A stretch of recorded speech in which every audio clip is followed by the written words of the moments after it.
My wife thought she could humiliate me in front of our friends with a joke about her ex-boyfriend.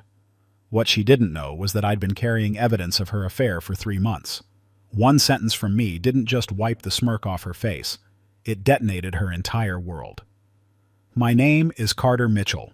I'm 36 years old, and I've been running a successful architectural firm in Denver for the past 8 years. I design commercial buildings, office complexes, the kind of structures that change city skylines. My work requires precision, attention to detail, and the ability to see patterns that others miss. Those same skills that made me successful in my career would eventually reveal the biggest betrayal of my life. I married Jessica Brennan 6 years ago. She was 28 then, working as a marketing director for a tech startup, with auburn hair that caught sunlight like copper wire and blue eyes that could make you forget your own name. Our wedding was at the Broadmoor in Colorado Springs. 200 guests, an open bar, and a honeymoon in Santorini where we promised each other forever. For 5 years I believed in that forever. I believed in Sunday morning pancakes and her terrible singing in the shower. I believed in the way she'd fall asleep with her head on my chest and her hand over my heart. I believed in every I love you and every kiss goodbye before work. I was an idiot. The joke happened at Marcus and Tiffany Holbrook's anniversary party. They were celebrating 15 years of marriage with a backyard barbecue at their house in Cherry Creek. About 30 people were there, friends from college, work colleagues, neighbors, the kind of crowd where everyone knew everyone else's business. We'd been drinking. Not drunk, but that pleasant buzz where inhibitions start to slip and jokes flow easier than they probably should. I was standing by the grill with Marcus and 2 other guys, Jake Whitmore and David Chen, talking about the Broncos' chances this season. Jessica was across the patio with Tiffany and 3 other women, Sarah Jenkins, Amanda Pierce, and Claire Donovan. They were doing that thing women do at parties, huddled together with wine glasses, laughing too loud at things that weren't meant for male ears. Then Jessica's voice cut through the conversation, clear and sharp enough that everyone within 20 feet went quiet. "Oh, please, Carter's sweet, but let's be real. At least Trevor was bigger where it counted." Trevor Hayes, her ex-boyfriend from college, the guy she'd dated for 2 years before we met. I'd heard stories about him, seen a few photos, but Jessica always insisted he was ancient history. Water under the bridge, nothing to worry about. The women around her burst into laughter. Not polite chuckles, but the kind of cackling that makes you feel like you're the butt of a joke you don't understand yet. I felt 30 pairs of eyes swing toward me, waiting for my reaction, waiting to see if I'd laugh it off or make a scene. Marcus shifted uncomfortably beside me. "Dude, I'm sure she didn't mean—" "It's fine," I said, but my voice sounded hollow even to my own ears. Jessica must have realized the joke had landed wrong because she walked over, wine glass in hand, that familiar smile on her face, the one that usually melted my anger before it could fully form. "Baby, you know I'm kidding," she said, touching my arm. "It was just a joke. You're not actually upset, are you?" I looked at my wife. Really looked at her. At the woman who'd just humiliated me in front of our entire social circle. At the woman who thought comparing me unfavorably to her ex-boyfriend was appropriate dinner party banter. And I made a decision. "Jessica," I said quietly, "remember that business trip you took to Seattle 3 months ago?" Her smile faltered slightly. "What about it?" "The one where you said you were meeting with potential clients for the company, stayed at the Fairmont Olympic Hotel?" "Yeah, so?" I pulled out my phone, opened the Photos app, found the folder I'd been carrying around like a lead weight in my pocket. "Funny thing," I said, loud enough that our conversation was drawing attention again. "Trevor Hayes lives in Seattle, has a condo in Capitol Hill, and according to the Uber receipts I found in your email, you visited that exact address 4 times during your 3-day trip." The color drained from Jessica's face.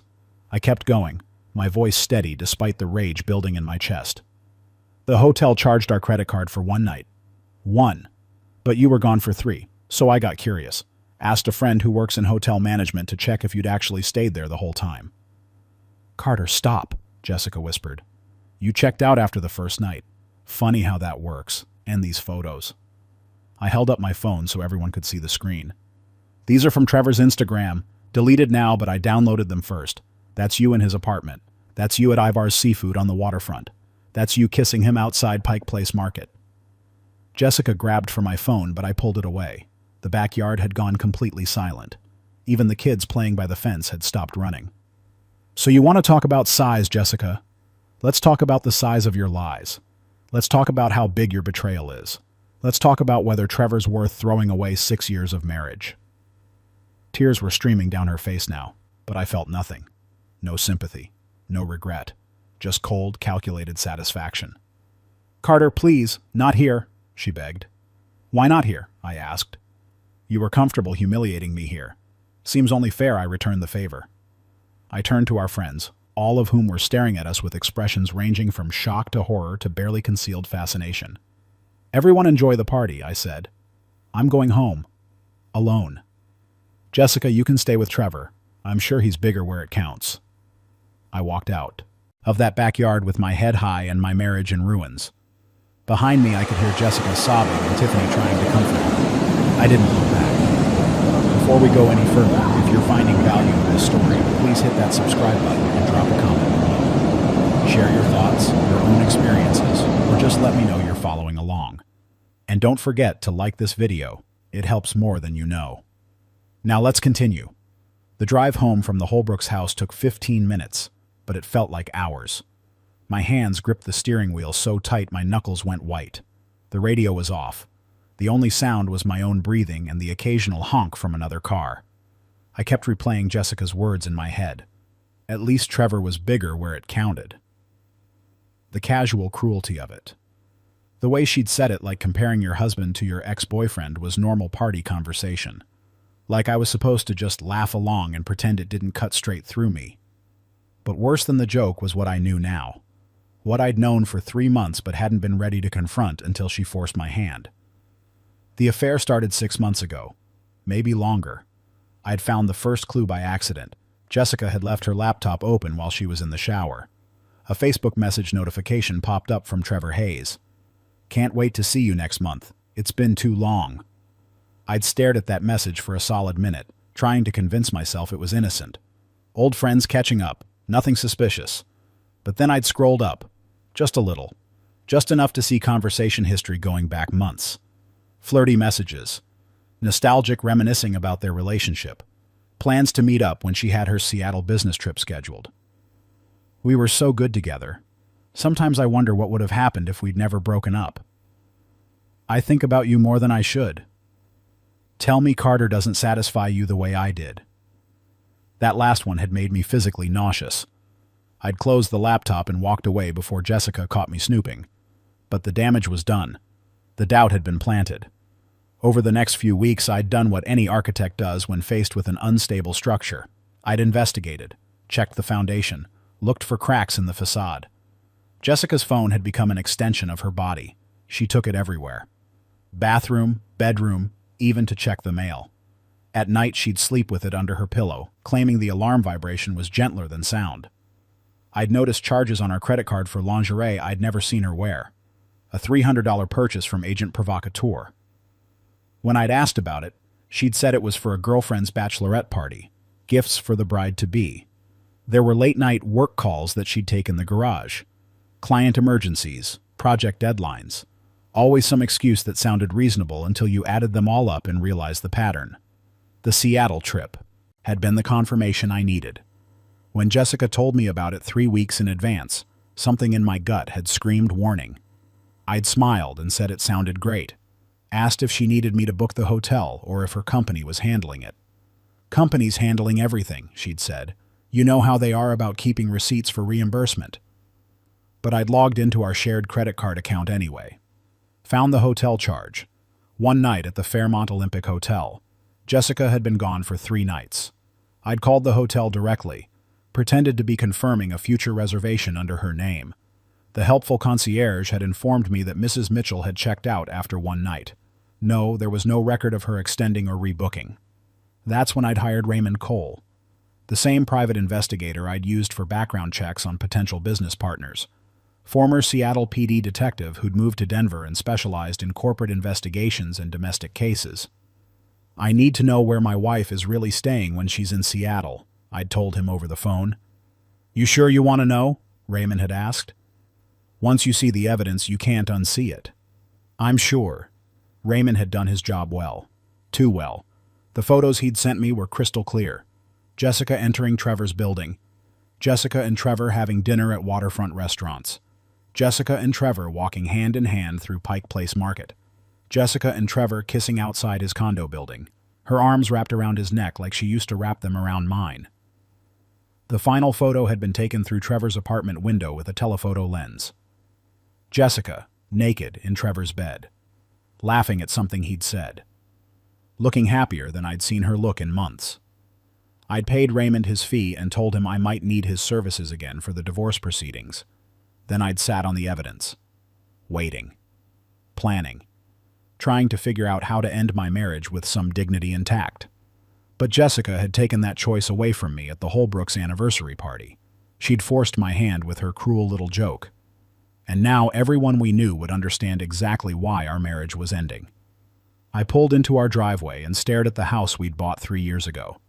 A beautiful craftsman-style home in Wash Park with a front porch and a backyard big enough for the kids we'd talked about having someday. The house where we were supposed to grow old together. Inside, everything looked the same as when we'd left for the party. Jessica's coffee cup sat on the kitchen counter. Her running shoes were by the front door. A load of laundry waited in the dryer. Normal domestic life, frozen in time before everything exploded. I walked through the house methodically, room by room, taking inventory of what was mine and what was shared. The furniture we'd bought together, the wedding photos hanging on the walls, the life we'd built that now felt like an elaborate set piece in a play about a marriage that never really existed. My phone started buzzing, text messages flooding in from people who'd been at the party. Marcus. Dude, are you okay? Call me if you need anything. Jake. Holy shit, man. I had no idea. I'm so sorry. David. That was brutal. Want to grab drinks tomorrow and talk? And then, inevitably, messages from Jessica. Carter, please come back. We need to talk about this. I'm so sorry. I never meant to hurt you. It was a mistake. Please don't throw away our marriage over one mistake. One mistake. Like 6 months of planning, lying, and sneaking around with her ex-boyfriend was a momentary lapse in judgment. I didn't respond to any of them. Instead, I opened my laptop and started drafting an email to my attorney, Stuart Brennan. We'd gone to law school together before I'd switched to architecture. He specialized in family law now, had handled divorces for several of my colleagues. Stuart, I need to file for divorce. Grounds are adultery. I have extensive evidence. Can we meet Monday morning to discuss terms? His response came within minutes.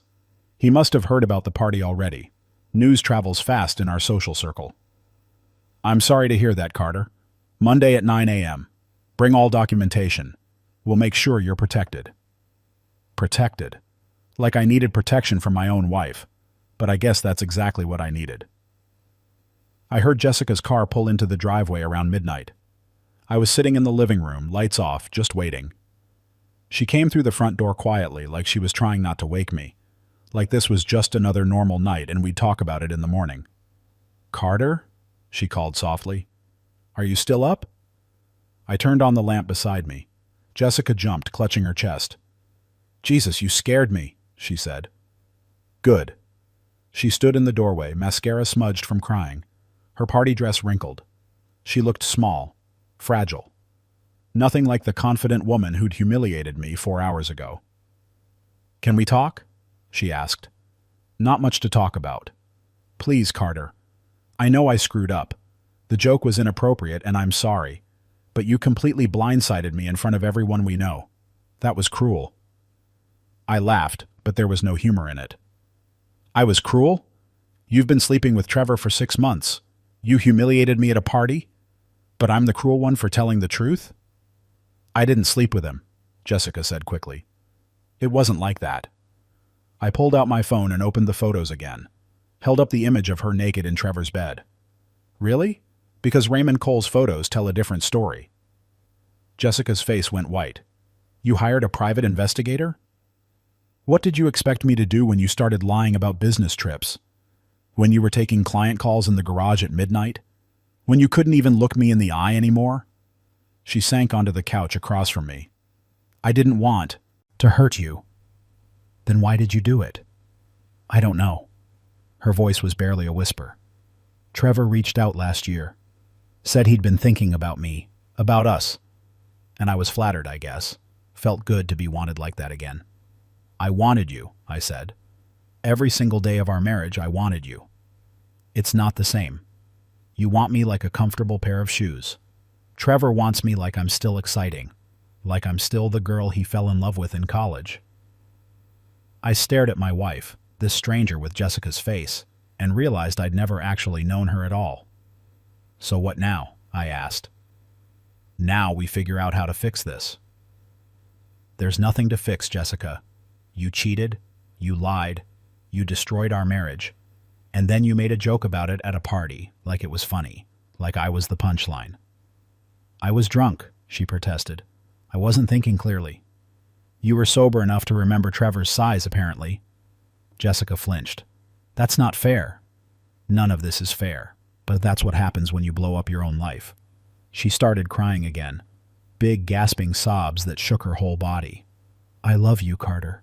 I made a terrible mistake, but I love you. Please don't throw us away. You already threw us away when you got on that plane to Seattle. I stood up and walked toward the stairs. Jessica grabbed my arm. Where are you going? To bed. I have a meeting with my divorce attorney Monday morning. I suggest you find one too. Carter, please. I pulled my arm free. The guest room is empty if you want to stay tonight. But tomorrow, I want you to pack your things and find somewhere else to live. Maybe Trevor has room for you in Seattle. I went upstairs and locked the bedroom door behind me. Through the wood, I could hear Jessica sobbing in the living room. Part of me, the part that had loved her for 6 years, wanted to go back down and comfort her. But the larger part, the part that had been carrying the weight of her betrayal for 3 months, felt nothing but relief. Sunday morning came with weak sunlight filtering through the blinds. I'd barely slept, kept waking up every hour to the sound of Jessica moving around downstairs. At some point, she must have given up and gone to the guest room because the house was quiet when I finally got out of bed at 7. I made coffee, strong and black, sat at the kitchen table with my laptop and started making lists. Things I needed to tell Stuart. Assets to divide, joint accounts to separate. The logistics of dismantling a life you'd spent 6 years building. Jessica appeared in the doorway around 9 wearing one of my old college sweatshirts and pajama pants. Her eyes were red and swollen. She looked like she'd aged 10 years overnight. Morning, she said quietly. I didn't respond, just kept typing. Carter, can we please talk about this like adults? We are adults. That's why I'm filing for divorce instead of burning your clothes in the backyard. That's not fair. I finally looked up at her. You keep saying that. Nothing about this is fair, Jessica, but you made your choice when you decided Trevor was worth more than our marriage. She sat down across from me without invitation. It wasn't like that. Trevor and I, it's complicated. It's really not. You cheated. I'm divorcing you. Pretty straightforward, actually. We have history together. He was my first love.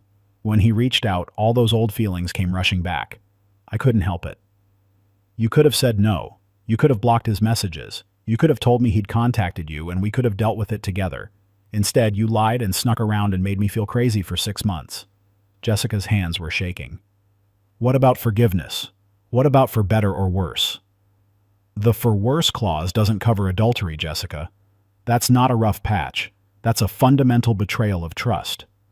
So that's it? 6 years of marriage? Gone because I made one mistake? Stop calling it one mistake. My voice was louder than I intended. One mistake is forgetting an anniversary. One mistake is accidentally breaking something valuable. What you did was a calculated series of choices over 6 months. Every time you texted Trevor. Every time you lied about where you were going. Every time you got on a plane to Seattle. Those weren't mistakes. Those were decisions. Jessica's tears started again. I know. I know I messed up. But people work through affairs, Carter. Couples go to therapy and rebuild trust. We could do that. I don't want to. The simple honesty of those 4 words seemed to hurt her more than any of my anger. You don't want to try? No, because even if I could forgive the affair, which I can't, I'll never forget that joke you made yesterday. The way you laughed about Trevor being bigger. The way you humiliated me in front of everyone we know. That wasn't alcohol talking, Jessica. That was you showing me exactly how little respect you have for our marriage." She was quiet for a long time. When she finally spoke, her voice was small. "What do you want me to do?" "I want you to pack your things and leave. Find a hotel, stay with a friend, I don't care. But I want you out of this house by tonight." "This is my home too." "Then you should have thought about that before you destroyed it." Jessica stood up slowly, like her legs could barely hold her weight. "I'll go stay with my sister. But Carter, this isn't over. We took vows, for better or worse, remember?" "I remember. But those vows were supposed to be honored by both of us. You broke yours first." She walked upstairs without another word. I heard drawers opening and closing, the sound of a suitcase being dragged across hardwood floors. Normal sounds that felt surreal in the context of my marriage ending. Around noon, Jessica came back downstairs with 2 suitcases and a duffel bag. She'd changed into jeans and a sweater. Put on makeup to hide the evidence of her crying, trying to look put together even though her life was falling apart. "I'm going to Megan's," she said. Her sister lived in Boulder. Good. That was far enough away. "Fine." She hesitated at the door. "Carter, I really am sorry for all of it. I never wanted to hurt you." "But you did. And sorry doesn't fix that." Jessica nodded, picked up her bags, walked out the door and toward her car. I watched through the window as she loaded everything into the trunk, sat in the driver's seat for a few minutes, probably crying again. Finally started the engine and backed out of the driveway. The house felt different without her in it. Bigger, emptier, more mine. I spent the rest of Sunday organizing documents for Stuart. Bank statements, credit card records, the private investigator's report, screenshots of messages between Jessica and Trevor. Building an airtight case that would ensure I got a fair division of assets and wasn't left holding the bag for her betrayal. Monday morning at 9 sharp, I walked into Stuart's office downtown.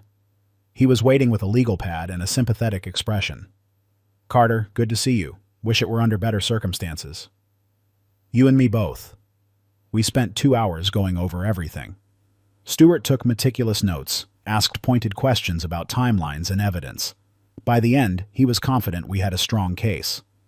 "Colorado is a no-fault state," he explained, "which means technically we don't need to prove adultery to get a divorce, but having this evidence will help during asset division, especially if Jessica tries to claim she deserves more of the marital property." "I just want what's fair," I said. "I don't want to destroy her financially. I just want out." "That's reasonable. Given the evidence, I think we can negotiate a settlement that gives you the house, keeps your business separate, and divides the shared accounts equitably." "Does Jessica work?" "She's a marketing director, makes about $80,000 a year." "Good. So no alimony concerns. This should be relatively straightforward." I left Stuart's office feeling lighter than I had in months. The process was in motion. My marriage was ending, but at least I was moving forward instead of staying stuck in limbo. Over the next few weeks, the divorce moved through its various stages. Jessica hired her own attorney, Veronica Walsh, who tried to paint me as the villain for publicly humiliating her client at the anniversary party. But Stuart shut that down quickly by pointing out that Jessica had humiliated me first, and my response was simply revealing the truth. The property division negotiations were tense. Jessica wanted to keep the house, claimed she had more emotional attachment to it.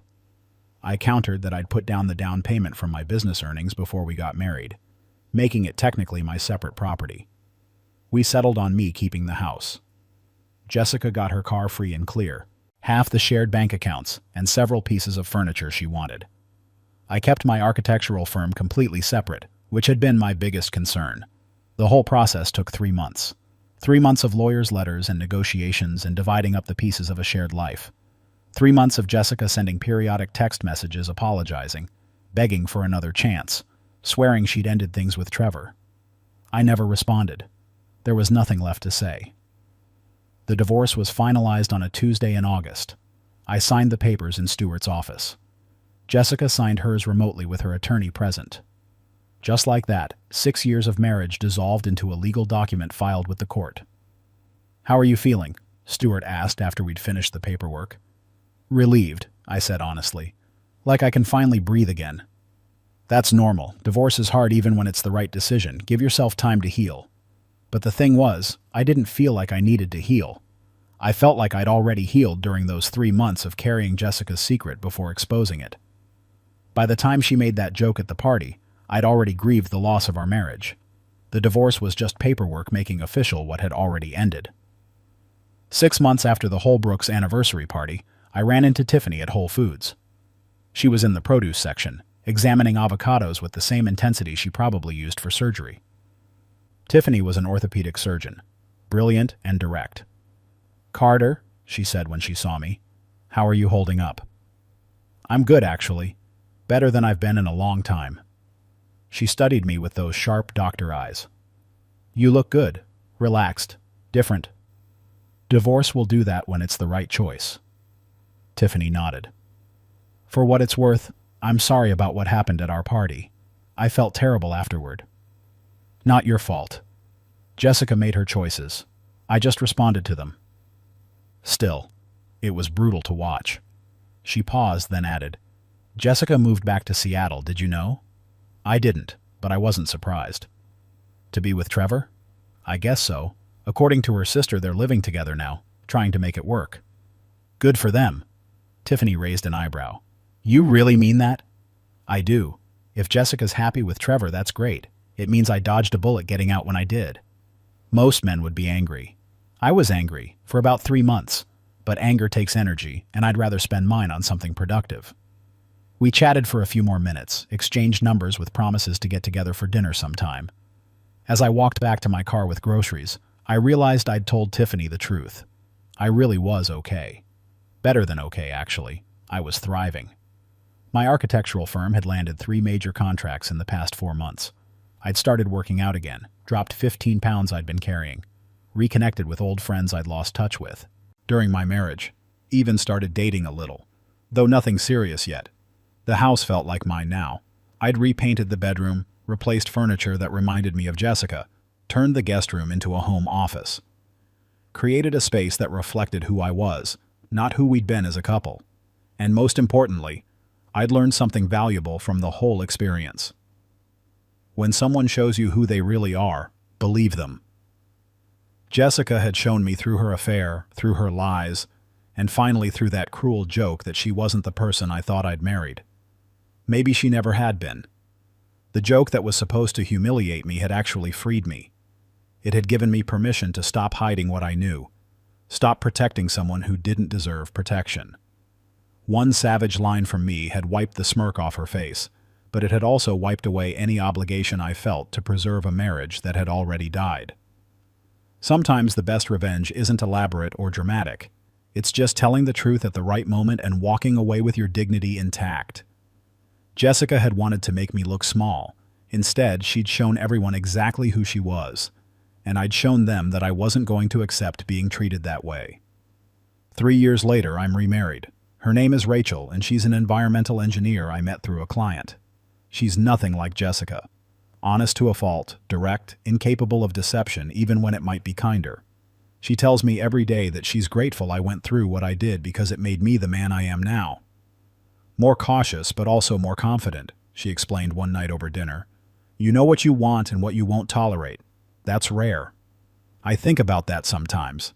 How Jessica's betrayal, as painful as it was, taught me things I needed to know. About trust, about boundaries, about the difference between love and habit. I heard through the grapevine that Jessica and Trevor broke up after a year. Turns out the excitement of an affair doesn't translate well to the reality of daily life together. Who knew? Last I heard, she was back in marketing, single, and according to her social media, focusing on personal growth and self-discovery. I wish her well, genuinely. Not because I've forgiven her, but because holding on to anger would only hurt me. She made her choices, I made mine. We both have to live with the consequences. And my consequences? They're pretty damn good. A thriving business, a beautiful marriage, and the knowledge that I stood up for myself when it mattered most. That joke Jessica made at the Holbrooks party was supposed to be at my expense. Instead, it became the catalyst that freed me from a relationship that was slowly poisoning my life. So thank you, Jessica, for showing me exactly who you were, for making that joke in public, for forcing me to finally expose the truth I'd been carrying alone. You wanted to humiliate me in front of everyone we knew. But all you really did was humiliate yourself. And I got to walk away clean. If you found value in this story, if it resonated with your own experiences or taught you something about standing up for yourself, please share it with others who might need to hear it. Drop a comment below about how you've handled betrayal in your own life, and don't forget to subscribe for more stories about real people navigating life's toughest moments. Because sometimes the best response to cruelty isn't silence, it's truth.